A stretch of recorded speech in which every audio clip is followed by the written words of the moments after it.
आज की हमारी क्लास है इंडियन पॉलिटी सीरीज में सेंट्रल स्टेट रिलेशन। इसमें पीवाईक्यू सीरीज चल रही है हमारी, जिसमें वन टॉपिक वन क्लास ले रहे हैं हम। तो मोस्टली हमारे टॉपिक कवर हो चुके हैं और आज का हमारा जो टॉपिक है सेंट्रल स्टेट रिलेशन, केंद्र राज्य संबंध। इसमें टॉप मोस्ट इंपोर्टेंट रिपीटेड जो क्वेश्चन है, जो यूपीएससी और लगभग सभी पीसीएस एग्जाम में जो रिपीट हुए हैं क्वेश्चन है, जो बार बार रिपीट हो रहे हैं, उन क्वेश्चन को हम सॉल्व करेंगे और इसकी पीडीएफ आपको टेलीग्राम ग्रुप पे मिल जाएगी। और ये क्लास आप एंड तक जरूर देखना, तब आपको समझ में आएगी कितनी इंपॉर्टेंट आपके लिए क्लास। इसके क्वेश्चन है जो आपको सीधे सीधे एग्जाम में देखने को मिल सकते हैं। इस टॉपिक से एक बार यहाँ से कवर करने के बाद आपको बार बार कहीं भी जाने की जरूरत नहीं पड़ेगी। एक बार यहाँ से पढ़ लिया, मतलब पढ़ने के बाद ही आपको समझ में आ जाएगी इस चीज़ की ये क्लास आपके लिए कितनी इंपॉर्टेंट है और यहाँ जो कंटेंट है वो किस टाइप का मिल रहा है आपको। और जो ये क्लास है, जो पहला क्वेश्चन है आज का हमारा, तो क्वेश्चन है भारतीय संविधान का कौन सा भाग केंद्र और राज्यों के बीच में विधायी और प्रशासनिक संबंधों से संबंधित है। तो इसमें ए ऑप्शन है हमारा यानी भाग 10 और बी ऑप्शन है हमारा भाग 11, सी ऑप्शन है हमारा भाग 12 और डी ऑप्शन है हमारा भाग 13। तो भारतीय संविधान का जो केंद्र और राज्यों के बीच में विधायी और प्रशासनिक संबंधों से संबंधित जो भाग है वो हमारा भाग 11 है, इससे संबंधित। और ये क्वेश्चन यूपीएससी 2015 और यूपीपीएससी 2018 में पूछा गया है। अगला क्वेश्चन है हमारा भारतीय संविधान का कौन सा भाग केंद्र और राज्यों के बीच में वित्तीय संबंधों से संबंधित है। तो ए ऑप्शन है भाग 10, बी ऑप्शन है भाग 11, सी ऑप्शन है भाग 12 और डी ऑप्शन है भाग 13। तो जो सेकंड ऑप्शन है इसमें सी, थर्ड ऑप्शन सी ऑप्शन हमारा राइट होगा, यानी जो भाग है पार्ट जो 12 है वो हमारा वित्तीय संबंधों से रिलेटेड है, यानी केंद्र और राज्यों के बीच में। अगला क्वेश्चन है हमारा केंद्र और राज्यों के बीच विधायी संबंध किन अनुच्छेदों द्वारा जो शासित किए जाते हैं। ये क्वेश्चन यूपीपीसीएस और आरआरबी में पूछा गया है। ए ऑप्शन है अनुच्छेद 345 245 से 255 और अनुच्छेद 256 से 263। सी ऑप्शन है 268 से 293। सी ऑप्शन है डी ऑप्शन है 301 से 307। तो जो ऑप्शन ए राइट होगा हमारा 245 से 255 तक जो है केंद्र और राज्यों के बीच में विधायी संबंध द्वारा शासित होते हैं। इसमें जो 245 से 255 तक 245 टू 255 यानी जो 10 जो अनुच्छेद है इसमें कंप्लीटली इसके बारे में दे रखा है। अगला क्वेश्चन है हमारा कौन सा अनुच्छेद संसद को राज्य सूची के विषय पर कानून बनाने का अधिकार देता है। तो ए ऑप्शन होगा राज्यसभा राष्ट्रीय हित में एक प्रस्ताव पारित करती है। ए ऑप्शन होगा 248, बी ऑप्शन होगा आर्टिकल 249, सी ऑप्शन होगा आर्टिकल 250 और डी ऑप्शन होगा आर्टिकल 252। ये क्वेश्चन यूपीएससी 2012 और बीपीएससी 2019 में पूछा गया था। तो इसका जो राइट आंसर होगा हमारा, राइट आंसर है इसका बी ऑप्शन, यानी अनुच्छेद 249 जो है 249 जो है संसद को राज्य को लिस्ट जो उसके तहत जो विषय पर कानून बनाने का जो अधिकार देता है उनको, ये राज्यसभा के राष्ट्रीय हित के लिए एक प्रस्ताव पारित करती है।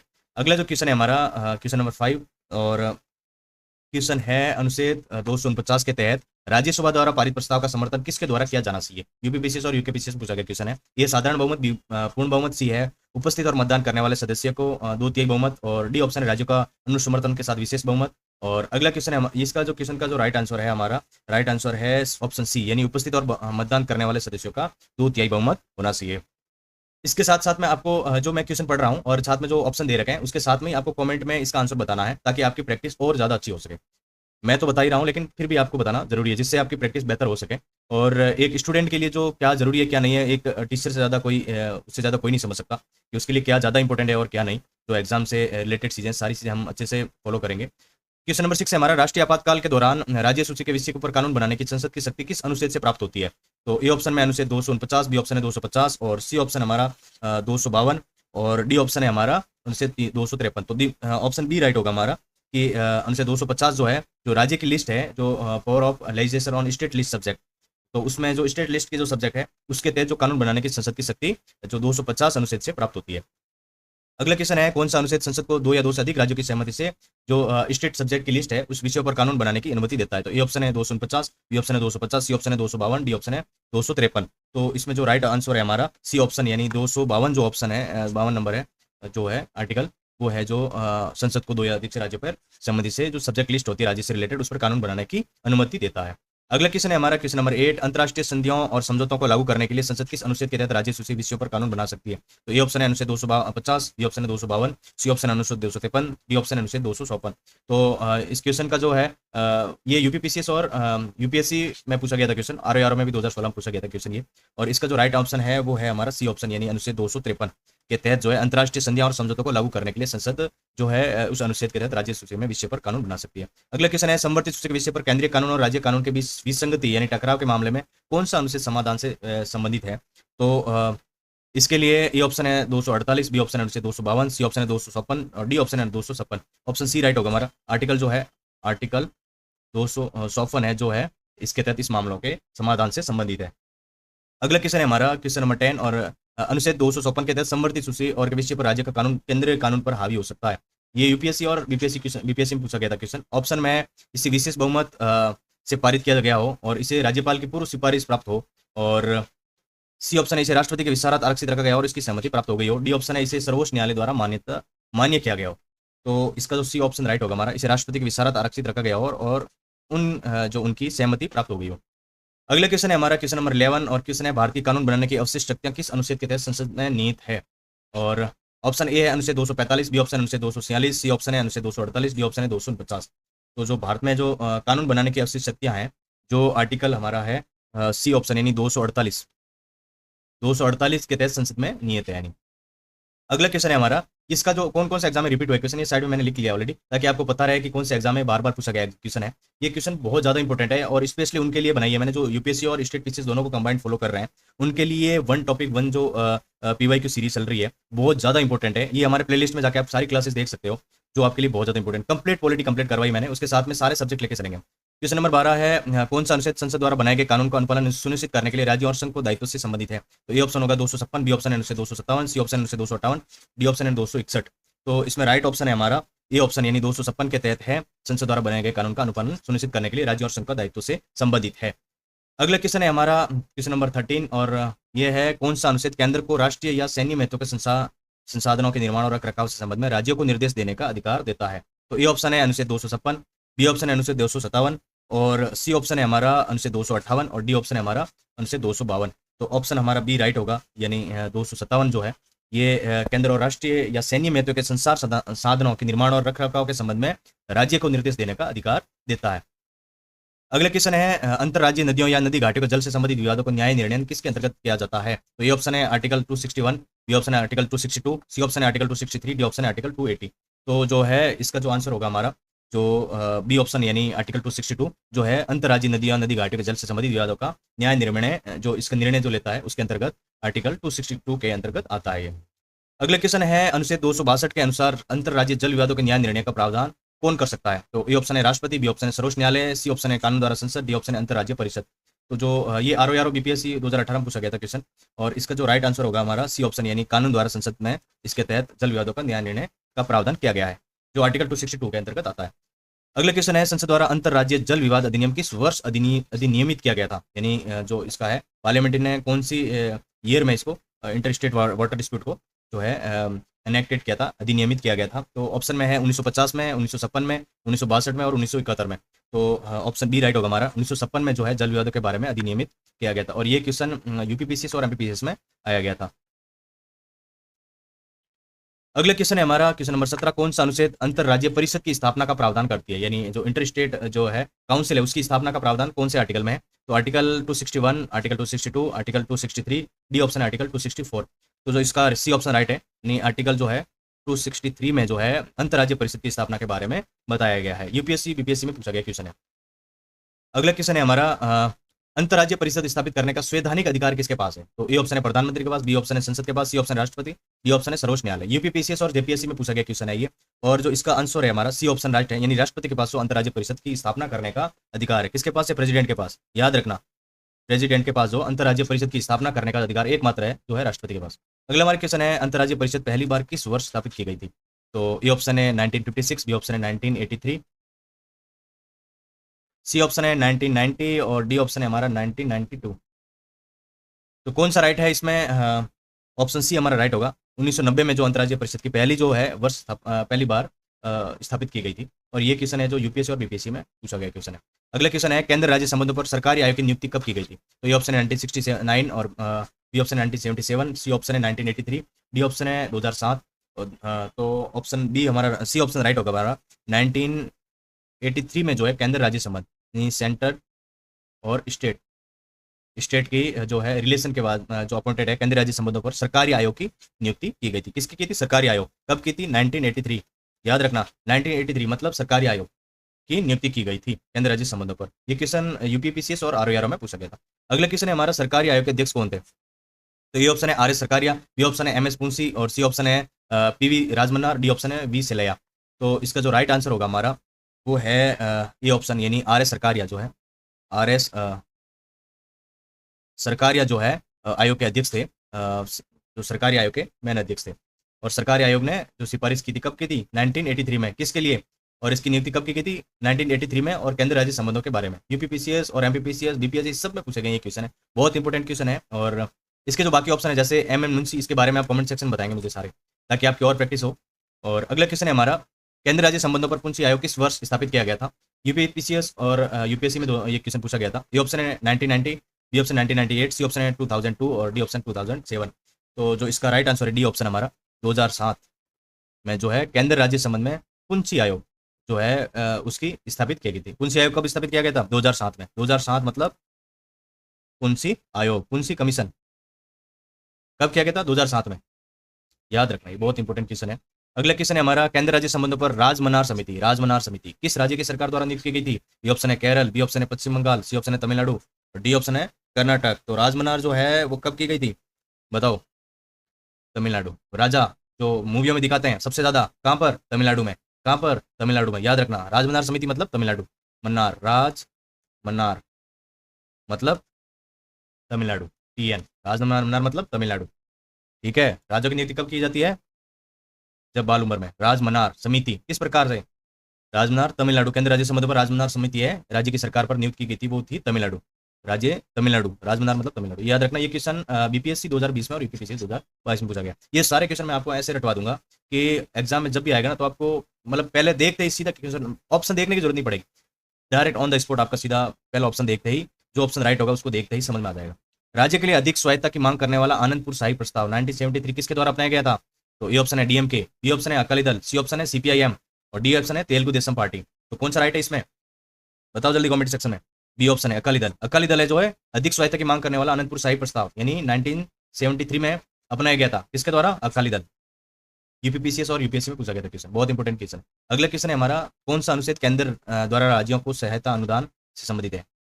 तो ऑप्शन ए है आर्टिकल 275, 280, 282, 293। कौन सा ऑप्शन राइट है, जल्दी बताओ। ऑप्शन ए राइट है हमारा 275 जो है राज्यों की सहायता अनुदान से संबंधित है। ये क्वेश्चन आरओआर और बीपीएससी में पूछा गया था क्वेश्चन, सारे इंपॉर्टेंट है, मल्टीपल टाइम रिपीट हो रखा है क्वेश्चन। आर्टिकल 275 के तहत वैधानिक अनुदान किसकी सिफारिश पर राज्यों को दिए जाते हैं। तो इसमें जो ए ऑप्शन है नीति आयोग और बी ऑप्शन है वित्त आयोग और सी ऑप्शन है अंतर्राज्यीय परिषद यानी inter state council, D option है लोक लेखा समिति। कौन सा ऑप्शन राइट है, जल्दी जल्दी बताओ। बी ऑप्शन वित्त आयोग, वित्त आयोग जो है वैधानिक अनुदान की सिफारिश पर राज्यों को दिया जाता है यानी 275 के तहत।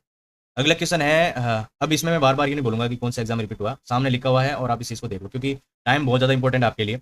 सीधे क्वेश्चन, अब जैसे बहुत सारे ऐसे टीचर है जो 2 क्वेश्चन लेंगे और 3 घंटे की क्लास, 2 या 3 घंटे की, 2 या 3 घंटे की, और इसके 4 ऑप्शन समझाएंगे और सिर्फ मतलब पूरी क्लास में बिना मतलब की बातें करेंगे और 2-4 क्लास के लिए पूरी 2-4 क्वेश्चन के लिए पूरी क्लास ले लेंगे 2-3 घंटे, और आप इसको पूरी कंप्लीट देखते हो 2-3 घंटे कितने इंपॉर्टेंट होते हैं। जब आप एग्जाम देने जाओ तो तब समझ में आता है कि एक एक मिनट आपके लिए कितना इंपॉर्टेंट रहता है, एक एक मिनट आपके लिए बहुत इंपॉर्टेंट होता है। इसीलिए जो मैं क्वेश्चन करवा रहा हूँ टॉप मोस्ट इंपॉर्टेंट 20 से 15 मिनट या 25 मिनट में कवर हो रहे हैं कंप्लीटली और पूरा टॉपिक कवर हो रहा है। इससे बेटर क्या हो सकता है, अगर आप 2 घंटे मेरी क्लास देखोगे तो आप 4 से 5 टॉपिक कवर हो जाएंगे, जो कंप्लीटली चैप्टर है इसके बारे में मैंने टॉपिक कवर करवाए।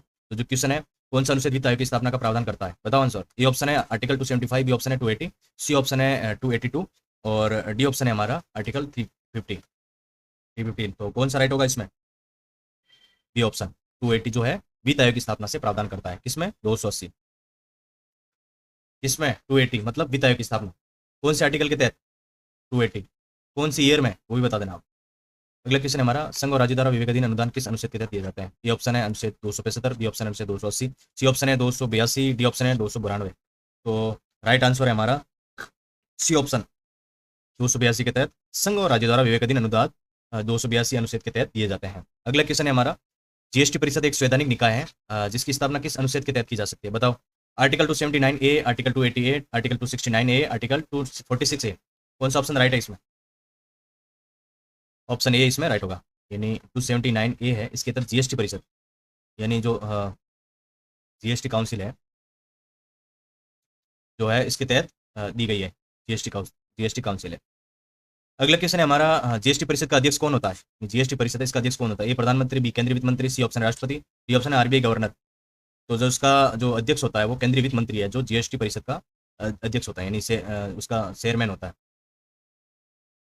चेयरपर्सन कौन होता है, फाइनेंस मिनिस्टर, केंद्रीय वित्त मंत्री। अगला क्वेश्चन है हमारा 31 नंबर, राज्य कराधान को संघ की संपत्ति को छूट किसके तहत प्रदान की गई है? ए ऑप्शन है अनुच्छेद 285, बी ऑप्शन अनुच्छेद 287, सी ऑप्शन अनुच्छेद 290, डी ऑप्शन है 293। तो ऑप्शन जो है हमारा कौन सा ऑप्शन राइट होगा? ये ऑप्शन है 285 के तहत राज्य कराधान को संघ की संपत्ति को छूट इसके तहत दी गई है, 285 के तहत।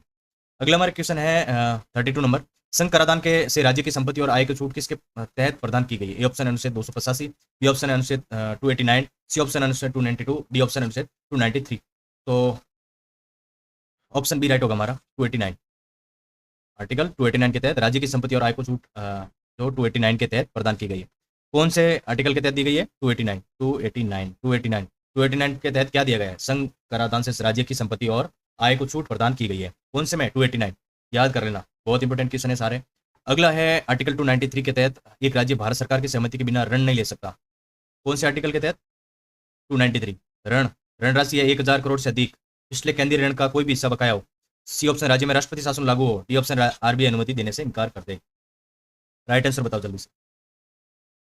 इसका आंसर है बी, पिछले केंद्रीय ऋण का कोई भी हिस्सा बकाया नहीं हो। यानी जैसे आर्टिकल 293 में हमारे एक राज्य भारत सरकार की सहमति के बिना ऋण नहीं ले सकता, क्योंकि पिछले केंद्रीय ऋण का कोई भी हिस्सा बकाया हो। यानी जो आपने पहले लोन ले रखा हो और उसको आपने नहीं चुकाया हो अभी तक, तो आप दूसरी बार लोन लेने जाते हो तो आपको लोन नहीं मिलता। क्यों नहीं मिलता? क्योंकि आप पहले वाला लोन चुका हो पहले, उसके बाद ही आपको नया लोन पास किया जाता है। वैसे ही राज्य जो भारत सरकार है, जो आरबीआई है, जो भारत सरकार के अंडर में ही आरबीआई होती है, तो जो आरबीआई और भारत सरकार जो है पिछले जो केंद्रीय ऋण का कोई भी हिस्सा बकाया ना करते कोई भी स्टेट, तो उनको दूसरी बार लोन नहीं दिया जा सकता जब तक वो पहले वाला नहीं चुकाता।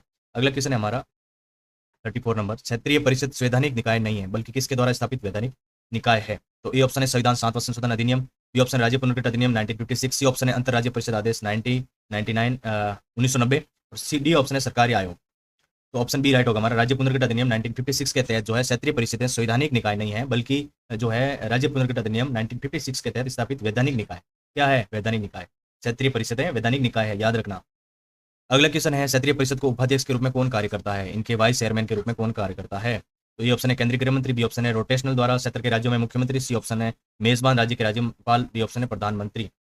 तो बी ऑप्शन राइट होगा, रोटेशन द्वारा क्षेत्र के राज्यों के मुख्यमंत्री जो होते हैं जो क्षेत्रीय परिषद के उपाध्यक्ष के रूप में कार्य करते हैं। अगला क्वेश्चन है हमारा 36 नंबर, पूर्व भारत के क्षेत्र में व्यापार वाणिज्य और समागम की स्वतंत्रता की गारंटी किस भाग के तहत दी गई है?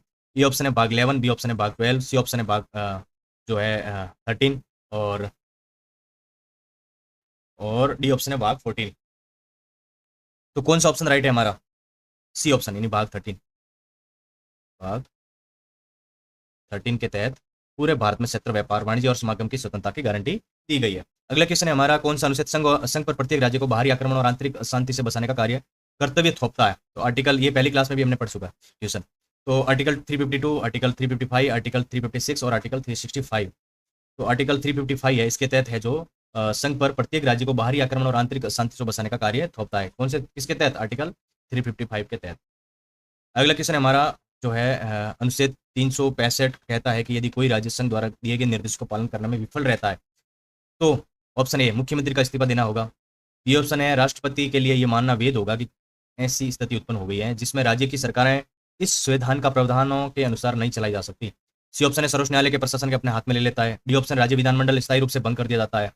तो जो इसका राइट ऑप्शन है बी ऑप्शन, यानी राष्ट्रपति के लिए मानना वेद होगा कि ऐसी स्थिति उत्पन्न हो गई हो जिसमें राज्य की सरकार ऐसी संविधान के प्रावधानों के अनुसार नहीं चलाई जा सकती हो, यानी इस प्रावधान के अनुसार, इस संविधान के प्रावधानों के अनुसार नहीं चलाई जा सकती हो, तब ये राष्ट्रपति इसमें जो है इमरजेंसी और वो लागू करता है इसमें। अगला क्वेश्चन है हमारा विषय शिक्षा, वन और वन्य जीवों का संरक्षण किस संशोधन द्वारा राज्य सूची में समर्थित सूची में स्थानांतरित किया गया था? तो ये ऑप्शन है 24वां संविधान संशोधन, बी है 42वां और सी है 44वां संशोधन 1978, डी ऑप्शन है 73वां संविधान संशोधन।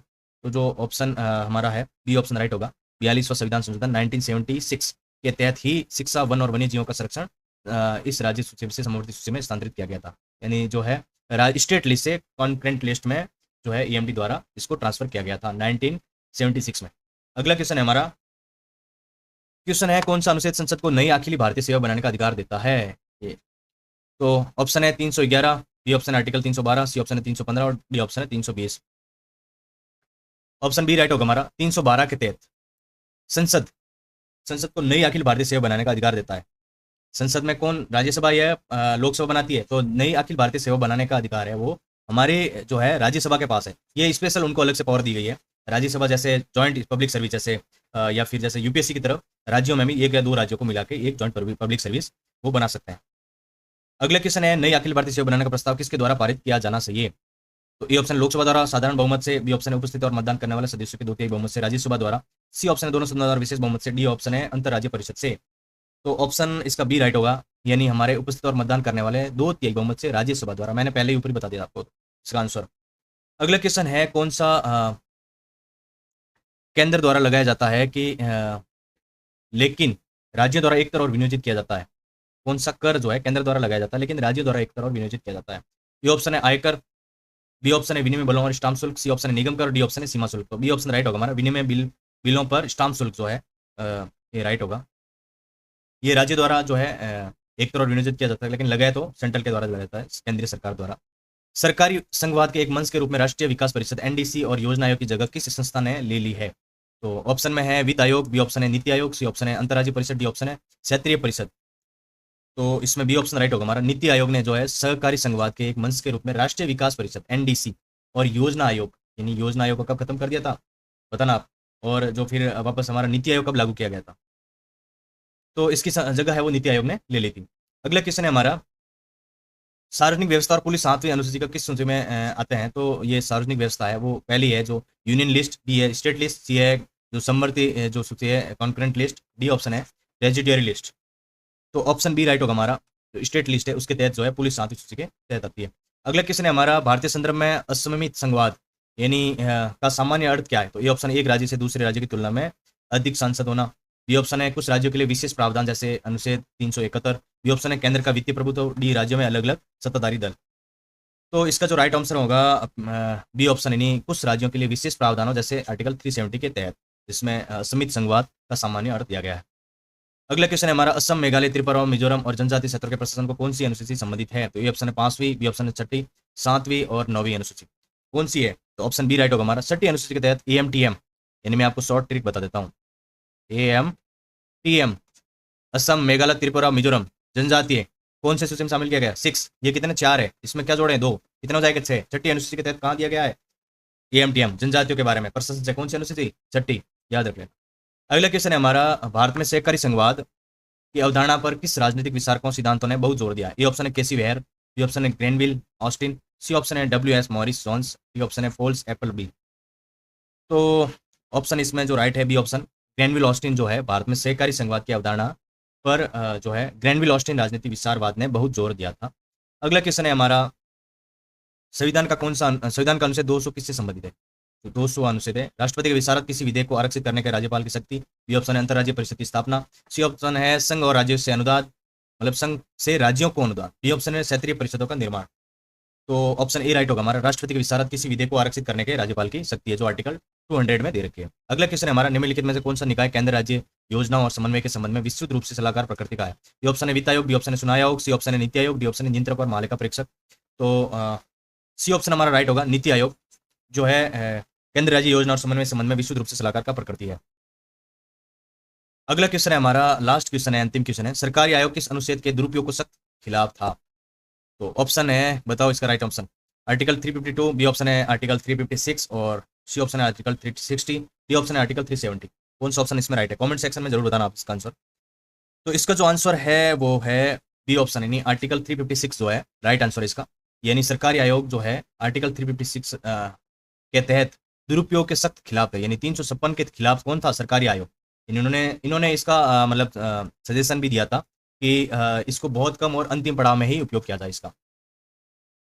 तो आज के लिए इतना ही, और मिलते हैं अगली क्लास में। ये मोस्ट इंपोर्टेंट टॉपिक है, इसकी पीडीएफ आपको टेलीग्राम ग्रुप पे मिल जाएगी, और मेंटरशिप आपको ज्वाइन करनी हो आने वाले एग्जाम के लिए, जैसे यूपीएससी अगला 2027 और यूपीपीसीएस और बीपीएससी और आरएस, किसी भी एग्जाम की मेंटरशिप के लिए आप हमसे डायरेक्ट कांटेक्ट करते हैं। पर्सनल आपको मेंटर प्रोवाइड करवाई जाएगी, जिसके तहत आप जो आपको क्या पढ़ना है, क्या नहीं पढ़ना है, कहाँ से पढ़ना है, ये सारी चीज़ें आपको समझाई जाएगी हर एक पड़ाव पे, स्टेप बाय स्टेप।